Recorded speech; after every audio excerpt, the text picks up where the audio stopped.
High বন্ধুরা, তোমরা সবাই কেমন আছো? আশা করি সবাই খুব ভালো আছো। সকাল সকাল কোনো মিনি ব্লগ দিতে পারিনি, কারণ একটু কাজে ব্যস্ত ছিলাম। তোমরা তো জানো আমাদের বাড়িতে মিস্ত্রি কাজ করছে, তাই কি করব, তাই ছোট্ট কোনো সময় পাইনি, তাই গিয়ে এখন দুপুরবেলা একটা ছোট্ট মিনি ব্লগ দিয়ে দিলাম। তোমরা পারলে যে মিনি ব্লগটা ছোট্ট একটু দেখে নিও, কারণ দেখার তোমাদের খুবই দরকার। এই গরমের মধ্যে মিস্ত্রিরা কীভাবে যে কাজ করছে শুধু একমাত্র মিস্ত্রিরাই জানে। আবার হয়তো দিদি তোমার গলায় ওগুলো কী? আরে গলায় বলো না, এত গরমের মধ্যে আমি গলায় পাউডার দিয়েছি, আর ঘেমে পাউডারগুলো ওরকম হয়ে গেছে। তারপরে ভাবলাম যাই, শুয়ে থেকে কী করব, মিস্ত্রিদের নিয়ে একটু ছোট্ট একটা মিনি ব্লগ সেরে দিই। এদিকে আমার ভাই আবার দেখতে গিয়েছিলো মিস্ত্রিদের কী কিছু লাগবে কি না, চা দিতে হবে কি না। আবার এদিকে আমি ঘরে আসবো, ঘরে এসে দেখি দাদার ছেলেটা এদিকে মিস্ত্রিদের সঙ্গে হেল্প করছে।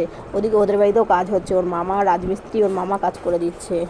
ওদের নিজস্ব লোক আছে, তাই ওদের মিস্ত্রি লাগছে না, ওর মামাই করে দিচ্ছে। আমাদের তো আর কোনো মিস্ত্রি তো কোনো রিলেটিভের মধ্যে নেই। আমাদের মিস্ত্রি আজ আনতেই হয়েছে, তাই কি আর করা যাবে। আমার মামা তো আর মিস্ত্রি নয়, আমার মামা হচ্ছে শাড়ি বিজনেসম্যান। আর এই জেঠুটা এমনি খুব ভালো মানুষ, জেঠিটা খুব ভালো যত্ন সহকারে কাজ করে। দেখো কত সুন্দর করে কাজগুলো করছে। আমি এবার সিঁড়ি বেয়ে উঠে দেখলাম যে কাজগুলো করছে, এবং ভাবলাম জেঠুটার একটা ভিডিও করে শেয়ার করে দেই, কারণ বলা তো যায় না, তাই না বলো মানুষের। তাই আর কি আর করা যাবে। টাটা বাই, আর কিছু বলার নেই। এই চ্যানেলটিকে যদি ভালো লাগে, আমার ভিডিও যদি ভালো লাগে, ছোট্ট ছোট্ট ভিডিওগুলো, তোমরা আমার চ্যানেলটিকে সাবস্ক্রাইব করে দিও না প্লিজ। তোমরা কি আমার ভিডিওকে ভালোবাসছো না, নাকি না কোনো পছন্দ ইসে করছো না, লাইক করছো না? করো না প্লিজ। টাটা বাই বাই, সবাই খুব ভালো থেকো, সাবধানে থেকো, টাটা।